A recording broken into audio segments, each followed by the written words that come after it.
நீங்கள் பார்த்துக் கொண்டிருப்பது நமது கேப்டன் டிவி, இளைஞர்களின் இதய துடிப்பு.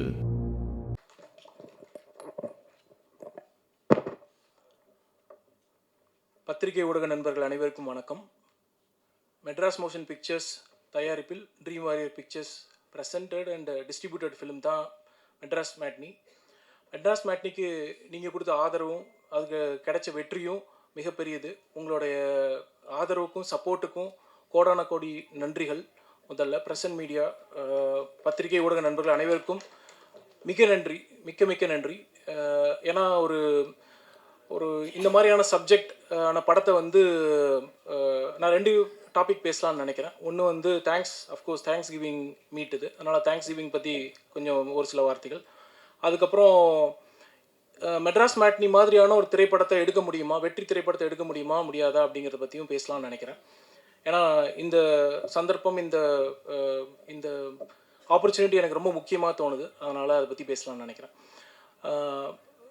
படத்தை எங்களை தாண்டி, அதாவது மக்களை போய் சேரணும் அப்படின்னு சொல்லி போட்டு சினிமா கலைத்துறையிலேருந்து பல கலைஞர்கள் முயற்சி எடுத்து படத்தை எடுத்துகிட்டு போனாங்க. அந்த வகையில் பல டைரக்டர்ஸ், டெக்னீஷியன்ஸ் எல்லாருமே எங்களுக்கு சப்போர்ட் பண்ணாங்கங்கிறது அந்த படத்துக்கு உண்டான சப்போர்ட் தான். ஒரு நல்ல திரைப்படம் மக்களை போய் சேரணும் அப்படிங்கிற ஒரு பெரிய அக்கறையில் அவங்க கொண்டு போய் பேசினாங்க.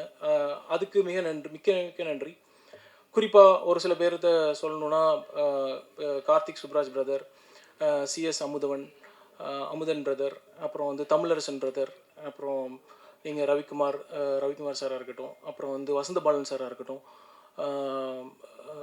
கணேஷ் பாபுவாக இருக்கட்டும், மற்றும் இப்போ லோகேஷ் கனகராஜ் அவர்களாக இருக்கட்டும், அப்புறம் ஜஸ்டின் பிரபாரனாக இருக்கட்டும், ஆர்யா ஆக்டராக இருக்கட்டும், இவங்க எல்லாத்துக்கும் திரும்பி ஒரு முறை நன்றி சொல்கிறதுக்கு நாங்கள் கடமைப்பட்டிருக்கிறோம். Thank you once again. இப்போது மெட்ராஸ் மேட்னி ஒரு ஆவரேஜ் மிடில் கிளாஸ் ஃபிலிமில் என்ன கதை சொல்ல வர்றாங்க இவங்க? அம்மா, ஒரு ஃபேமிலி இருக்குது, ஃபேமிலியில் ஒரு சின்ன பையன் இருக்கான், சின்ன பையன் கூட ஒரு நாய் இருக்குது, அப்புறம் அம்மா இருக்காங்க, அம்மா வீட்டு வேலை செஞ்சுட்டு இருக்கிறாங்க, அப்பா ஆட்டோ டிரைவராக இருக்கார். அப்புறம் இந்த கதை தானே. இந்த கதையை ரொம்ப ஆர்டினரியான கதையாக இருக்கே. அப்புறம் இதுக்கு மேலே என்ன நடக்குதுன்னு பார்த்தா, சரி, நம்ம டெய்லி பார்க்குற எலக்ட்ரிக்கல் ஈபியில் கரண்ட் கட் ஆகுது, கரண்ட்டு போய் ஒரு ரகலை நடக்குது, ஒரு சண்டை நடக்குது. இது டெய்லி நடக்கிற விஷயம் தானே. இந்த டெய்லி நடக்கிற விஷயத்த, ஒரு ஆர்டினரியான ஒரு விஷயத்தை ஒரு திரைப்படமாக எடுத்து கொண்டு வர்றதுக்கு ஒரு பெரிய தைரியம் வேணும். அந்த தைரியத்தையும் அது மேலே இருக்கிற நம்பிக்கைக்கும் டெஃபினட்டாக திரு கார்த்திகேயன் மணி அவர்களுக்கு மிகப்பெரிய நன்றி சொல்லணும்னு நினைக்கிறேன். ஒரு ஆர்டினரி ஃபிலிம் தான் அதில் இருக்கிற ஒரு பூத கண்ணாடி போட்டு பார்க்கணுன்னு சொல்லுவாங்க. அதுதான் டைரக்ஷனோட ஸ்கூலில் சொல்கிறது. அந்த பூத கண்ணாடி போட்டு பார்க்குறப்ப தான் ஒரு ஆர்டினரி ஆன ஒரு திரைக்கதை பிகம் எக்ஸ்ட்ராடினரி. இந்த படம் அந்த மாதிரியான ஒரு எக்ஸ்ட்ராடினரியான ஒரு திரைக்கதை தான். எக்ஸ்ட்ராடினரியான ப்ரெசன்ஸ் தான் மெட்ராஸ் மேட்னி. அதனால தான் இத்தனை மக்கள்கிட்ட போய் சேர்ந்துருக்கு. பார்த்த மக்கள் அனைவருக்குமே ஒரு எமோஷ்னலாகவும் ஒரு மிகப்பெரிய பாதிப்பு உண்டாக்குது அப்படின்னா அதுதான் அந்த படத்தினுடைய ஒரு தேடலாகவும் இருக்கும், அதனோட ஜேர்னியாகவும் இருக்கும். அதனால் இந்த படத்தினுடைய கதைக்கரு, சொல்ல வந்த மெசேஜ், எடுக்க வேண்டிய, அதாவது படம் பார்த்துட்டு அது என்ன தாக்கத்தை ஏற்படுத்துது அப்படிங்கிறதுனால தான் அது ஒரு ordinary film becoming an extraordinary film. This is one such film. Thanks for presenting once again.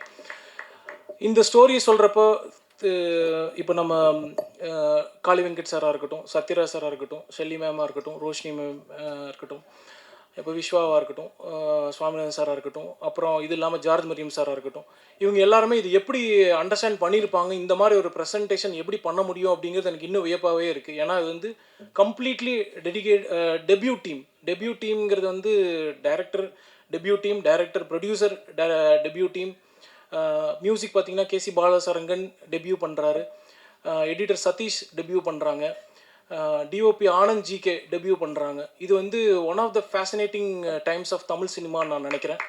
இதுக்கு உங்களோட ஆதரவு மிகப்பெரியது. அதான் திரும்பியும் நான் சொல்கிறேன், பத்திரிகை ஊடக நண்பர்களுடைய ஆதரவு, இந்த மாதிரியான டீமை உருவாக்குறது தான் நம்மளோட கடமையாக நம்ம நினைக்கிறோம். இது நம்மளோட ரெஸ்பான்சிபிலிட்டி.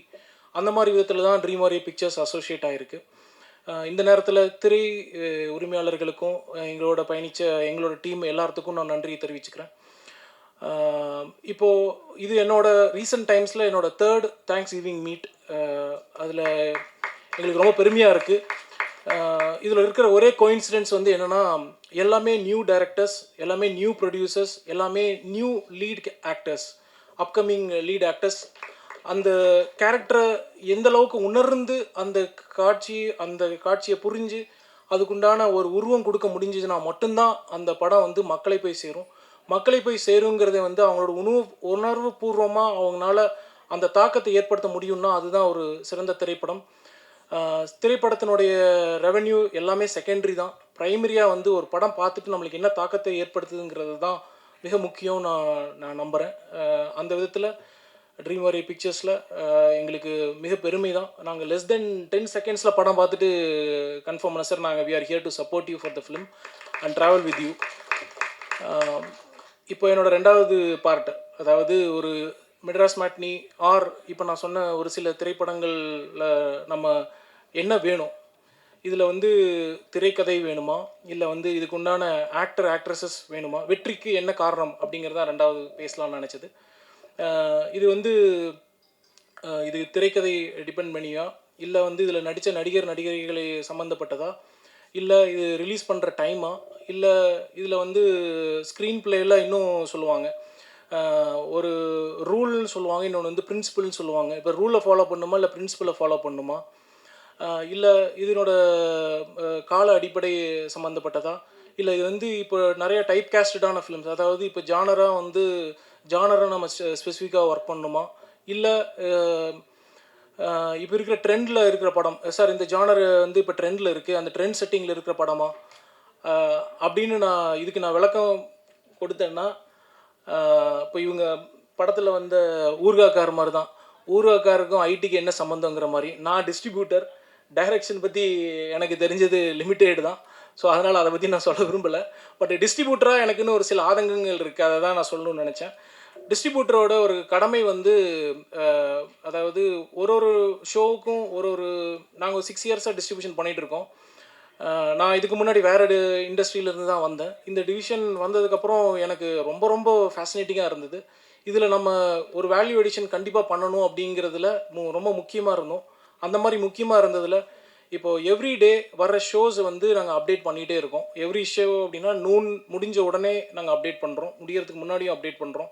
அதேமாதிரி மேட்னி ஷோ படம் திரையரங்கில் ஓடிட்டு இருக்கப்பே வந்து எவ்வளோ ஆடியன்ஸ் பார்த்துருக்காங்கிறத அப்டேட் பண்ணுறோம். ப்ரொடியூசருக்கு இது ரொம்ப முக்கியம். அதாவது நாங்கள் சொல்கிறது வந்து throughout, right from day 1லேருந்து அந்த படம் திரையில் இருக்கிற வரைக்கும் எல்லா நாளும் நாங்கள் இதே பிரின்சிபலாக தான் ஃபாலோ பண்ணிகிட்ருக்கோம். இது பெரிய படங்களுக்கும் சேம். நாங்கள் இப்போ ரீசெண்டாக தாண்டேல் அந்த மாதிரியான படங்கள் ரிலீஸ் பண்ணோம். பெரிய ஆர்டிஸ்ட், பெரிய பேனரில் வந்ததுங்காட்டிக்கு அதை நான் மென்ஷன் பண்ணுறேன். அவங்களுக்கு என்ன அப்ரோச் இருந்ததோ அதே அப்ரோச் தான் எல்லா திரைப்படங்களுக்கும் நாங்கள் எடுக்கிற டிஸ்ட்ரிபியூஷன் படத்துக்கும் இது நாங்கள் பண்ணிகிட்ருக்கோம். இது எல்லோரும் இதை முயற்சி செய்யணும் அப்படின்னு நான் எதிர்பார்க்குறேன். பட் நாங்கள் இது கண்டினியூஸாக இதை பண்ணி நாங்கள் கொண்டு போயிட்டுருப்போம். இதனோட பயன் வந்து அந்த ப்ரொடியூசருக்கு வந்து எந்த ஏரியா நம்ம ஒர்க் பண்ணலாம் அப்படிங்கிற ஒரு விழிப்புணர்வாக இருக்கும். எந்த ஏரியா நம்மளுக்கு இன்னும் கொஞ்சம் சப்போர்ட் கிடைக்கிது, எந்த ஏரியா நம்மளுக்கு நல்லா பெர்ஃபார்ம் போயிட்டுருக்குங்கிறது தெரியும். இந்த கருத்தோடு எனக்கு வாய்ப்பளித்தமைக்கு thank you and thanks for the opportunity once again. Thank you all. Thank you. எழுதி வச்சுருக்கேன் சார், அதுலேயும் மறந்துட்டேன்னா ஒன்றும் பண்ண முடியாது. கரெக்டாக இருக்கா? ஓகே. எல்லாருக்கும் அன்பான மாலை வணக்கம். ரொம்ப மகிழ்ச்சி. அதாவது இது வந்து தேங்க்ஸ் கிவிங் மீட்டிங்னா, நீங்கள் இது வரைக்கும் எங்களுக்கு கொடுத்த ஆதரவுக்கு மட்டும் இல்லை, இனிமேல் இந்த படத்துக்கு கொடுக்க போகிற ஆதரவுக்கும் சேர்த்து தான். ஏன்னா இந்த படம் இன்னும் தியேட்டரில் நல்லா அதோட பர்ஃபார்மன்ஸ் பண்ணிக்கிட்டு இருக்குது. அது நீங்கள் இன்னும் எப்படி இது வரைக்கும் வந்ததுக்கு உங்களோட பங்கு எப்படி இருந்துச்சோ அதே மாதிரி திரும்பவும் தொடரணும் அப்படிங்கிறது தான் இந்த தேங்க்ஸ் கிவிங் மீட்டிங்கோட இது நினச்சிக்கிறேன் நான். ஏன்னா இது வந்து எனக்கு ஒரு நம்பிக்கை இருக்குது, இன்னும் ஒரு நம்பர் என்ன சார் வரும்னு. முதல்ல இந்த வாய்ப்பு கொடுத்த டைரக்டருக்கு நன்றி. ஏன்னா அவர் பேரை விட்டுட்டோன்னா ரொம்ப கஷ்டம்.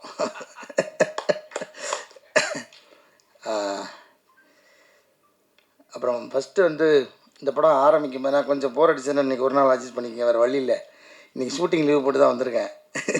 மற்ற படத்துலலாம் எஸ்கேப் ஆகிடுவேன், இதில் விட மாட்டேன்ட்டாங்க, கண்டிப்பாக வந்தே ஆகணும்னு சொன்னதுனால. ஃபஸ்ட்டு அபிஷேக் ராஜா, அவர் மூலமாக தான் எனக்கு டைரக்டர் தெரியும், அங்கேருந்து தான் ஆரம்பிக்குது. ஸோ அபிஷேக் ஒரு நாள் கதை கேட்க சொல்லி, அது ஏற்கனவே சொல்லிட்டேன் நினைக்கிறேன். அந்த கதையை கேட்டுட்டு அதுக்கப்புறம் கதையை கேட்குறதுக்கு முன்னாடி முதல்ல டைரக்டரை பற்றி சொன்னார். அப்புறம் அந்த கதையை பற்றி சொன்னார், அந்த கதாபாத்திரத்தை பற்றி சொன்னார். அது எங்கள் அப்பா மாதிரியே இருந்துச்சு. சரி, இதோட நமக்கு ஒரு நல்ல வாய்ப்பு இது கிடைக்க போகிறதில்ல. நம்ம அவர் கூட வாழ்ந்ததுக்கு அவராக வாழறதுக்கு ட்ரை பண்ணணும் அப்படின்னு சொல்லி இதுதான் அந்த அந்த ரோல் பண்ண முடிஞ்சது. நெருக்கமாக இன்றைக்கி எல்லோரும் இல்லை, இந்த படம் சம்மந்தமாக எந்த மேடையிலையும் எங்கேயுமே வந்து நான் வந்து அழுதுடவே கூடாதுன்றதில் ரொம்ப கான்சியஸாக இருந்தேன். இது இப்போ வரைக்கும் மெயின்டைன் பண்ணிட்டேன், இனிமேலும் மெயின்டைன் பண்ண நினைக்கிறேன். ஏன்னா இது ஆடியன்ஸ் வந்து பயங்கரமாக உள்ள இதை ஊடுருவி பார்த்தாங்கன்றதை நான் வந்து தேட்டருக்குள்ளே நாங்கள் போகும்போது பார்த்தோம்.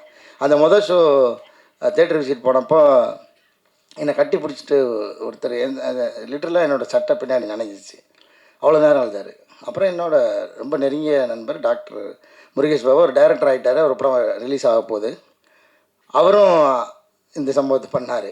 இந்த மாதிரி எண்ணிக்கை இல்லாத ஆடியன்ஸ் நேரடியாக நம்ம போய் பார்த்ததில் இருந்துச்சு. நம்ம வேறு எதுவுமே பண்ணல. அந்த ரோல் ஓரளவுக்கு அது ஜெனுவனாக பண்ணதுக்கு ட்ரை பண்ணோம். அது வந்து இவ்வளோ பெரிய இம்பேக்ட் க்ரியேட் பண்ணணும்னு எனக்கு தெரியாது. இது ரொம்ப ஃபஸ்ட் டைம் எனக்கு இந்த மாதிரியான உணர்வுகள் வந்து சேர்ந்துச்சு. அதாவது ஒரு கண்ணீரை பதிலாக சொல்கிறது. அப்புறம் வந்து இந்த ஆர்ட்டில் மட்டும்தான் அழுகை கூட ரசிக்க முடியும். அது வந்து சினிமாக்காரங்க நடிகர்களுக்கு அவர் கிடைச்ச பெரிய ஒரு வரம். வேறு எந்த ஒரு துறையிலையும் ஒருத்தர் அழுகிறத ரசிக்கவே முடியாது, இதில் மட்டும் ரசிக்க முடியும். அது வந்து எனக்கு கிடைச்ச ஒரு பெரிய எல்லோரும் கேட்பாங்க உங்களுக்கு மறக்க முடியாத பாராட்டுதுன்னு. இந்த படத்தில் கிடைச்ச அந்த நேரடி அந்த கண்ணீர் மல்க பாராட்டின பாராட்டெல்லாம் இருக்குல்ல, அது வாழ்க்கையிலே மறக்க மாட்டேன் நான். அப்புறம் ஈபி இந்த படத்தை 2 ஈபி வந்து ஒரு மாட்டு வண்டிக்கு எப்படி 2 மாடோ மோனிகா, அதுக்காக அவங்கள மாடுன்னு சொல்கிறேன், தப்பாக நினச்சிக்காதீங்க. ஷான் மோனிகா 2 பேரும் தான் அந்த வண்டியை கட்டி இழுத்துட்டு போனாங்க. அவங்களோட உழைப்பு மாடு மாதிரி இருந்தது. அதாவது மாடை சாதாரணமாக இடம் போடக்கூடாது. மனிதர்களோட வந்து பல காலமாக பல தொன்று தொட்டு வரலாற்று சிறப்பு மிக்கது. மனிதர்களோடு சேர்ந்து மனிதர்களோட வயிற்று பசி ஆறுறதுல ஆரம்பித்து இன்றைக்கி வரைக்கும் மாடோட உழைப்பு வந்து தவிர்க்க முடியாதது. அந்த மாதிரியான ஒரு உழைப்பு நீங்கள் கொடுத்துருந்தீங்க. உங்கள் 2 பேருக்கும் ரொம்ப நன்றி. அப்புறம் வந்து எல்லா இடத்துலையுமே அவரை மறந்துடுறோம் ரூபன். ஏன்னா அவர் பின்னாடி இருந்து ஒர்க் பண்ணதுனால அவர் முகமே தெரிய மாட்டேங்குது. ஆனால் காதில் அவரோட ஒர்க்கு கேட்டுக்கிட்டே இருக்குது. ஏன்னா ஒவ்வொரு தேட்டரில் ரிப்பீட் பார்க்கும்போது இந்த எனக்கு தெரிஞ்சு இந்த படம் நான் நிறையா ஷோ பார்த்துட்டு நினைக்கிறேன். நடித்ததில் நான் அதிக நம்பர் பார்த்தது கார்கி. அதுக்கப்புறம் இந்த படம் போகிற ஷோலாம் அந்த ரிசல்ட்டுக்காக மட்டும் போய் லாஸ்ட்டில் எட்டி பார்க்காம முழு படமும் உட்காந்து பார்த்தோம். ஒரு மாதிரி நல்ல எக்ஸ்பீரியன்ஸாக இருந்துச்சு. ரூபன் வந்து எவ்வளோ நுணுக்கமாக வேலை பார்த்துருக்காருன்றது நம்ம வந்து அது திரும்ப பார்க்கும்போது தான் தெரியுது. அது எப்படி கதையோட ஒன்றி இருந்ததுனால நமக்கு முதல் தடவை அவ்வளோவா என்னால் கவனிக்க முடியல. திரும்ப பார்க்கும்போது தான் தனித்தனியாக அவங்க வேலையெல்லாம் வந்து ரொம்ப சிறப்பாக தெரிஞ்சுது.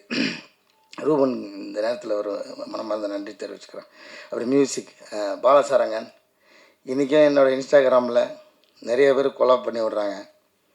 அதில் பெண்களோட கமெண்ட் எல்லாமே பாலசாரங்கனுக்கு மட்டும் குறிப்பாக 2 வரி சேர்த்து வருது. அதுக்கப்புறம் தான் தெரியுது இவங்க எல்லாம் அவரோட கேர்ள் ஃப்ரெண்ட்ஸு. பிரியா நல்லா கவனிச்சுக்க, நிறைய வந்துட்டுருக்கு. நான் வேறு ரெஃபரன்ஸ் எடுத்து வச்சுருக்கேன். ஆமாம் பல அனுப்பிச்சிட்றேன், பிரியாவுக்கு அனுப்பிச்சிட்றேன். என்னோடய ஒர்க்கு அபாரமானது. இதில் வந்து குறிப்பாக வந்து வடிவேல் சாருக்கு நன்றி சொல்லணும். அவர் வந்து அவர் நடிக்காத இன்னொரு படத்துக்கு குரல் கொடுத்து பாடியிருக்காரு. எங்களுக்கு அது ஒரு பெரிய நாங்கள் ரொம்ப பெருமையாக அதை நினைக்கிறோம். அப்புறம் வந்து ஸ்னேகன் சார், லிரிக்ஸில் ஸ்னேகன் சார், அப்புறம் வந்து எஸ்பி சரண் சார், அப்புறம் வந்து என்னோடய ரொம்ப ஃபேவரட்டான கேஜி இது விஜயசாஸ் சார். அவர் வந்து உருகி பாடியிருந்தார் அந்த பாட்டு. ரொம்ப நன்றி உங்கள் இசை டீமுக்கு வந்து ரொம்ப நன்றி. அப்புறம் சத்யராஜ் சார் இந்த ரோல் அதான் நம்ம உள்ள சின்ன வயசில் பார்த்து பயந்து சிரித்து எல்லாமாவும் அவரை வந்து கொண்டாடியிருக்கோம். அவர் கூட எப்படியாவது நடிச்சிருந்த காம்பினேஷன் இல்லாத எனக்கு கொஞ்சம் வருத்தம் தான். எனக்கு கூப்பிட்டுருந்தா சுப்பிரமணியன் ரோல் கூட நடிச்சிருந்துருப்பேன் நான். எனக்கு அவ்வளோ பிடிக்கும். எனக்கு சுப்பிரமணியன் இந்த படத்தில் ரொம்ப ஃபேவரட்டான ஆக்டர் சுப்பிரமணியன். அவரை நான் வந்து நிறையா ஷூட்டிங்கில் பார்த்துருக்கேன். அவர் ஸ்க்ரீனில் அவரோட ப்ரெசன்ஸை நான் பார்த்ததில்லை. இந்த படத்தை சார் இதுக்காக ரொம்ப நன்றி சார். எனக்கு அந்த பாட்டிக்கு அந்த ரோல் கொடுத்ததுக்காகவும் இவர் சுப்பிரமணியன் அந்த ரோல் கொடுத்ததுக்காகவும் உங்களுக்கு ரொம்ப ரொம்ப நன்றி சார். ஏன் சார்பில் சாரி அவங்க சார்பில் நான் நன்றி தெரிவிச்சுக்கிறேன் சார். சத்யராஜ் சாருக்கு இந்த இடத்துல ரொம்ப ரொம்ப நன்றி. அப்புறம் கோ ஆர்டிஸ்ட்டு லிஸ்ட்டு இப்போ ஞாபகம் இருக்குது, ஷெல்லி. அவங்க வந்து அதை இப்போ சொன்ன மாதிரி கையில் புக்கோடு வந்துடுவாங்க. நமக்கு அதுவே பதட்டமாக இருக்கும். அவங்க என்ன ரொம்ப தரவாகிட்டாங்கன்னா நம்ம கொஞ்சம் கேப் விட்டோன்னா அவங்க அடித்து ஸ்கோர் பண்ணிடுவாங்களேன்ற பதட்டத்திலேயே அவங்களோட நடிக்கிற மாதிரி இருக்கும்.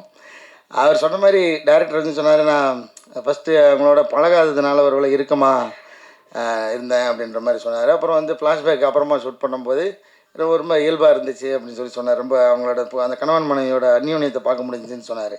கணவன் மனைவி அந்நியனும் இருக்கிற மாதிரி சீன் வச்சா தானே நீங்கள் பார்க்க முடியும். பட் எனிவே அவங்களோட ஒர்க் பண்ணது எனக்கு ரொம்ப ரொம்ப மகிழ்ச்சி. விஸ்வா அவன் வந்து பிகினர் மாதிரி இல்லாமல் ரொம்ப மெச்சோர்டாக ஆக்ட் பண்ணியிருக்கான். அவங்களுக்கு தெரியும் அந்த இயல்பு தன்மையில் ரொம்ப அற்புதமாக நடிச்சிருக்கான். உன்னுடைய வளர்ச்சிக்கு என்னுடைய பாராட்டுகளும் நன்றியும். ரோஷினி அவங்க வந்து நடிக்கும்போது எனக்கு காம்பினேஷனாக கொஞ்சம் கம்மியாக தான் இருந்துச்சு. பட் அந்த எங்கள் அப்பா வந்து எங்கள் அக்காவை ஆக்சுவலாக அப்படி கூடுவார். நான் அந்த இதை வந்து அவர்கிட்ட டைரக்டர்கிட்ட கொஞ்சம் அடம்பிடிச்சி அந்த டேர்ம் வந்து உள்ளே வச்சுட்டேன். அந்த என்னடா பாப்பான்னு சொல்லி கூப்பிட்றது, அது வந்து பேர் சொல்லி கொடுக்க மாட்டார், அவர் அப்படி தான் கூப்பிடுவார். நான் ரோஷினியை பார்க்காம அவர் ரோஷினி தான் நடிக்க போகிறாங்கன்னு தெரியும். அவங்கள மீட் பண்ணாமலே அந்த ஃபோன் கட் சீன் அதெல்லாமே எடுத்தாச்சு. அது வந்து ரொம்ப இம்பேக்ட்ஃபுல்லாக ஆனதுக்கு காரணம் ரோஷினியோட அந்த பக்கத்தில் இருந்த பர்ஃபார்மன்ஸு. அது ரொம்ப நன்றி ரோஷினி, உங்களோட பங்களிப்புக்கு இந்த படத்துக்கு. அப்புறம் வந்து அண்ணன் நாங்கள் வந்து ஏன் கவுண்டர் ஐயான்னு சொல்லுவேன்னா, 2-3 படம் நாங்கள் சேர்ந்து நடிச்சிருக்கோம். நீங்கள் என்ன வசனம் பேசினாலும் அதுக்கு ஒரு கவுண்டர் வச்சுக்கிட்டே இருப்பார். அந்த ஷார்ட்டு முடிகிறது அவர் மேலே தான் இருக்கணும், நீங்கள் விட்டு கொடுத்தா தான் உண்டு. ஏன்னா இப்படிக்கு அவர் தான் போடுவார். அந்த இப்படிக்கு போடுற வரைக்கும் சொல்லிக்கிட்டே இருப்பார். அதனால் நாங்கள் கடைசியில் விட்டு கொடுத்துருவோம். அது மாதிரி அதனால் கவுண்டர் ஐயான்னு சொல்லுவேன். வந்து ஒரு சின்ன போர்ஷனாக இருந்தாலும் எங்களுக்காக வந்து எங்கள் கூட சேர்ந்து நடித்து கொடுத்துருக்காரு. ரொம்ப நன்றி ஐயா, மகிழ்ச்சி. அப்புறம் வந்து கோஆர்டிஸ்டில் வரட்ட ஆனந்த் சார், அவர் சொன்ன மாதிரி அவர் எக்ஸ்பீரியன்ஸுக்கு ரொம்ப அசால்ட்டாக பண்ணிட்டார். பண்ணும்போது எங்களுக்கு உண்மையிலே அந்த எனக்கு அவர் ஏன்னா ஒரு கேஷுவலாக ஒரு ஃப்ரெண்டு கூட நடிக்கிறார்ன்ற மாதிரி தான் விட்டுட்டேன். அப்புறமா அது எல்லோரும் கோட் பண்ணி திரும்ப பேசும்போது அந்த கெயில் கேரக்டரு அப்படி சும்மா அப்படி வந்தாலும் பயங்கரமாக ரொம்ப லைவாக இருந்துச்சு. அப்படிலாம் நிறையா பேர் சொல்லும்போது ரொம்ப மகிழ்ச்சியாக இருந்துச்சு சார். உங்களை அனுபவத்தை எங்கள் கூட ஷேர் பண்ணிக்கிட்டதுக்காக ரொம்ப நன்றி sir. Thank you so much sir. Kids sir இல்லை ஓகே, குழந்தைகள் அந்த குழந்தைகளாம் நடித்தாங்க. தனுஷ் கார்த்திக், அப்புறம் குட்டி பாப்பா பேர் என்ன சார், சாக்ஷிதா. ஓகே, அவங்க எல்லாமே வந்து சூப்பராக கோஆப்ரேட் பண்ணாங்க. தனுஷ் கார்த்திக்லாம் கோஆப்ரேட் பண்ணல, எங்களை வச்சு செய்வான். ஆனால் அதுதான் அந்த அந்த கேரக்டருக்கு ரொம்ப பொருத்தமாக இருந்துச்சு. ஏன்னா அதை திரும்ப நான் ரெக்கலெக்ட் பண்ணி பார்க்குறதுக்கு அவனோட முகம் எனக்கு ரொம்ப உதவுச்சு. ஏன்னா ஃபோன் நோண்டிகிட்டே இருக்கும்போது சின்ன வயசில் டிவி கூட பார்க்க விடாமல் மேலே புரண்டுக்கிட்டு இருக்கிறவர் அந்த சுட்டி பையனா அவன் ரொம்ப அழகாக எனக்கு கண்ணுக்கு தெரிஞ்சான். அது அவனை நம்ம மிஸ் பண்ணுறோன்ற ஒரு ஃபீல் இருந்துச்சு. இவனை நேரில் பார்க்கும்போது அவனை கனெக்ட் பண்ணும்போது அந்த ஃபீல் ஆட்டோமேட்டிக்காக வந்துச்சு. ஸோ இதுக்கெல்லாம் ஒரு கேஸ்டிங் வந்து ரொம்ப முக்கியம் நினைக்கிறேன். நடிகர்களுக்கு இன்னும் மற்ற நடிகர்கள் கனெக்ட் பண்ணி நடிக்கிறதுக்கு அந்த கோ ஆர்டிஸ்ட்ன்றது ரொம்ப ரொம்ப முக்கியம் நினைக்கிறேன். சாம்ஸ் சார் இன்னும் வரல நினைக்கிறேன் இன்றைக்கி. ஆமாம், அவரும் நிறையா ஷேர் பண்ணிக்கிட்டார் அவரோட அனுபவங்களை. அவருக்கு ரொம்ப நன்றி. அப்புறம் நம்ம ஜார்ஜ் மரி அண்ணன், அவரெல்லாம் கண்டிப்பாக பிஸியாக இருப்பார், அவருக்கு தோது இருக்காது. அவரோட நடிக்கும்போது தான் நான் வந்து பெரிய கிரைம் பண்ணிட்டேன். ஒரு நாள் 6 மணியே ஆயிடுச்சு. கிரேஸ் டைமில் ஷூட்டிங் பண்ணிகிட்ருக்கோம். அந்த டிரைவிங் கற்றுக்கிறதுல அது வந்து முடிக்கவே முடியல. அது எனக்கு ஒரு தடவை சிரிப்பு வந்துச்சுன்னா திரும்ப அந்த இடத்துல ரொட்டீனாக எத்தனை தடவை அந்த ஷாட் எடுத்தாலும் திரும்ப சிரிப்பு வரும். அது வந்து அடக்கவே முடியாமல் வந்துக்கிட்டே இருந்துச்சு. அப்புறம் ஒரு கிடச்ச போல் டைரக்டர் வந்து ரொம்ப பொறுமை இழந்து வந்து சொல்லிட்டாரு, சார் அவ்வளோதான், லைட் போக போகுது, இந்த ஒரு தடவை எடுத்துக்கலாம், சிரிக்காமல் இருங்க அப்படின்னு பல்ல கடிச்சிட்டு அந்த ஷாட் நடிச்சிட்டு வந்தோம். ஜார்ஜ் மரி அண்ணனுக்கு ரொம்ப நன்றி. மற்ற யாராவது விட்டுருந்தா கூட நடித்த எல்லாருக்குமே ரொம்ப ரொம்ப நன்றி. அப்புறம் வந்து எஸ்ஆர் பிரபு சார் முக்கியமான பங்கு. அதாவது அதான் காசு வச்சுருந்தால் படம் எடுத்துடலாம், நல்ல ரைட்டிங் திறமைசாலியாக இருந்து எழுதியிருந்தால் நல்ல படமும் நல்ல கதையாகவும் வந்துடும், டைரக்ஷனும் பண்ணிடலாம், எல்லாம் ஓகே எடுத்துடலாம், எல்லாமே நல்ல படமாகவே இருந்திருக்கும். ஆனால் அது மக்கள்கிட்ட போய் சேர்றதுக்கு வந்து முக்கியமான ஒரு காரணம் வந்து எஸ்ஆர் பிரபு சார். அது வந்து அந்த மாதிரியான ஒரு லேபிள் அடித்து ஒட்டும்போது தான் அந்த ப்ராடக்டே வந்து வேல்யூவாக மாறுது, இன்னும் கொஞ்சம் கூடுதுன்னு நினைக்கிறேன். ஸோ உள்ளே இருக்கிற அந்த பொருள் தரமாக இருந்தாலும் அது மேலே ஓட்டுற லேபிள் ரொம்ப முக்கியன்ற மாதிரி எஸ்ஆர் பிரபு சார் இந்த படத்தை வந்து ரிலீஸ் பண்ணதுக்காக எங்கள் டீம் சார் நன்றி தெரிவிச்சுக்கிறோம். குகன் சார் ரொம்ப நன்றி சார். உங்களோட அந்த அந்த சொல்கிறது அந்த ஃபஸ்ட்டு இது இருக்குல்ல, அது நீங்கள் சொன்னது தான் டேரக்டர் அடிக்கடி சொல்லியிருப்பாரு. குகன் சாரோட ரியாக்ஷன்லேயே எனக்கு தெரிஞ்சிருச்சு இந்த படம் எப்படி வாங்கிடுவாங்க அப்படின்றது. அந்த மாதிரி நீங்கள் இந்த படத்தை ரிசீவ் பண்ணதுக்காக ரொம்ப நன்றி சார். ஜாக்கி சார், இதுக்கு முன்னாடி கார்கி ஒர்க் பண்ணார். அப்போ இந்த படம் கதை கேட்டு ஒரு நாள் எனக்கு ஃபோன் அடிச்சு கதை கேட்டுட்டு ஃபோன் அடிச்சார் நினைக்கிறேன். ஆமாம் ஆமாம், இந்த மாதிரி நான் தான் பண்ணுறேன் அப்படின்னாரு. எனக்கு ரொம்ப சந்தோஷமாக இருந்துச்சு. அவ்வளோ பிஸிலையும் அவ்வளோ பெரிய பெரிய படங்களுக்கு, அந்த பெரிய முரட்டு படங்களுக்கு மத்தியிலையும் இந்த படத்துக்கு வந்து ரொம்ப ஆத்மார்த்தமாக வேலை பண்ணி கொடுத்த ஜாக்கி சாருக்கு வந்து ரொம்ப நன்றி. எடிட்டர் சமோஸ்கி, அதான் அவரை பற்றி பாராட்டுறதுக்கு என்ன இருக்குது, ஏன்னா இன்னும் அவர் வேலையை முடிக்கவே இல்லை, இன்னமும் அவருக்கு வேலை கொடுத்துக்கிட்டே இருக்காங்க பாவம். எனக்கு தெரிஞ்சு நான் பேசுகிறதையும் கொண்டு போய் எடிட் பண்ணி நைட் எடிட் பண்ணி காலைல போஸ்ட் பண்ணுவார். அவ்வளோ கண்டென்ட் எடிட் பண்ணிக்கிட்டு இருக்காரு. தியேட்டருக்கு நாங்கள் போகிற ஃபுட்டேஜெலாம் எடுத்து எடுத்து அனுப்பிக்கிட்டே இருக்கிறோம். அட்லி போட்டு சளைக்காமல் வேலை பார்த்துருக்காரு. அவர் செவத்து வாரமாக திருப்பி வச்சுட்டாங்க. அவர் சிஸ்டத்தை வேறு எதையுமே பார்க்க முடியாது, சிஸ்டத்தில் பண்ணி தான் உட்காந்துருக்காரு. இப்போ வரைக்கும் கடின உழைப்பாளி. நீங்கள் வாங்கின சம்பளத்துக்கு மேலே தான் வேலை செஞ்சுருப்பீங்கன்னு நினைக்கிறேன். சதீஷ், உங்களுக்கு வாழ்த்துக்கள். ரொம்ப பெரிய இடம் இருக்குன்னு நினைக்கிறேன். நிறைய பேர் எடிட்டிங் வந்து கோட் பண்ணி சொன்னாங்க. அந்த வகையில் ரொம்ப மகிழ்ச்சி சதீஷ், நன்றி. அப்புறம் வந்து குழந்தைங்க நடித்தவங்க டிசைனர் நந்தினி, அவங்களையும் சொல்ல மறந்துட்டேன். ரொம்ப அதாவது அவங்களுக்கு ப்ரீவியஸாக ஒர்க் பண்ண படங்கள் எல்லாமே ரொம்ப பொருத்தமான ஒரு காஸ்டியூம் இருக்கும். அது எந்த வகையிலையும் இப்போ வந்து அந்த சரி ஓகே, அதை பற்றி டீட்டெயிலாக நம்ம படத்துக்கு எந்த வகையிலும் எங்கேயுமே வந்து அந்த காஸ்டியூம் வந்து துருத்திடாமல் ரொம்ப இயல்பான அந்த கலர் என்ன சொல்கிறது, கலர் பலட் தானே, அதில்க்குள்ளே ஆனந்தோடு சேர்ந்து அப்படி ஒரு சூப்பரான ஒரு ஒர்க் கொடுத்தாங்க. ரொம்ப இந்த படத்தோட அந்த உடை வந்து வடிவமைப்பு ரொம்ப இயல்பாக இருந்தது. இந்த படம் இயல்பாக இருந்ததுக்கும் ரொம்ப உறுதுணையாக இருந்துச்சு நினைக்கிறேன். நந்தினிக்கு ரொம்ப நன்றி. இந்த இடத்துல ஹரி, நம்ம ஹரி இங்கே அவர் வரல நினைக்கிறேன்ல. ஆமாம், அவர் இபி ஹரி அவரும் வந்து இந்த படத்துக்கு ஒரு முக்கியமான பில்லராக இருந்திருக்காரு. நிறையா ப்ராக்டிக்கலான சுச்சுவேஷனில் எங்களுக்கு ஷூட்டிங்கை நடத்தி கொடுத்தாரு. அவர்களுக்கும் ரொம்ப நன்றி. அப்புறம் தியேட்டரில் வந்து இந்த படத்தை வந்து சொந்த படம் மாதிரி ஒரு வீட்டுக்கு வந்து விருந்தாளி எப்படி கவனிப்பாங்களோ அந்த மாதிரி இந்த படத்துக்கு நிறைய கவனித்து நிறைய ஸ்க்ரீன்லாம் கொடுத்து ஸ்பெஷல் அட்டென்ஷன்லாம் கொடுத்த திரையரங்க உரிமையாளர்களுக்கும் அந்த தொழிலாளர்களுக்கும் எங்களை மனமார்ந்த நன்றியை தெரிவிச்சுக்கிறோம் இதன் மூலமாக. அப்புறம் வந்து நிறைய வாட்டி அவரை சொல்ல மறந்தேன், யுவராஜ். அதான் எப்படி சொல்லுவாங்க, அந்த இன்ஜின் மாதிரி வண்டிக்குள்ளே இருந்து ஓடிக்கிட்டே இருக்கார் அவர் தான் இந்த இன்ஜினை வந்து ஸ்டார்ட் பண்ணதுக்கப்புறம் ஓட்டிக்கிட்டே இன்றைக்கி வரைக்கும் வண்டி ஓடுறதுக்கு காரணமாக இருக்கிற யுவராஜ் அவர்களுக்கு ரொம்ப ரொம்ப நன்றி. அப்புறம் டைரக்டர், ஆமாம், இது வந்து பெரிய நன்றியாக சொல்லணும், அதனால் கடைசியில் ஒரு தடவை எழுதி வச்சுட்டேன். ஆனால் விட்டுறக்கூடாதுன்னு முதல்ல நன்றி சொன்னேன். அப்புறம் ரொம்ப நன்றி சார். எதுக்கு நன்றினா, நான் வந்து எனக்கு வாய்ப்பு கொடுத்தது அது எல்லாத்தையும் தாண்டி ஒரு நன்றி சொல்ல விரும்புகிறேன். ஏன்னா ஒரு சாதாரண மனுஷனுடைய வாழ்க்கையை படம் எடுக்கிறதுக்கு என்ன இருக்குது அப்படின்ற ஒரு கேள்வி இருக்குல்ல, அது ரொம்ப, அதாவது நீங்கள் சொல்கிற மாதிரி அது முழுசாக அப்படியே என்னால் ஏற்றுக்க முடியல. ஏன்னா ஒரு சாதாரண மனுஷன்ன்றது நிறைய கதைகள் இருக்குது. ஆனால் இந்த கதையை சொன்னது இருக்குல்ல, இந்த கதையை சொன்ன விதம் இருக்குல்ல, அது ரொம்ப முக்கியமானதாக நான் பார்க்குறேன். ஏன்னா நான் தான் அந்த கதை கேட்டோடனே எங்கள் அப்பாவோட சட்டை வாசனை அடிச்சது எனக்கு.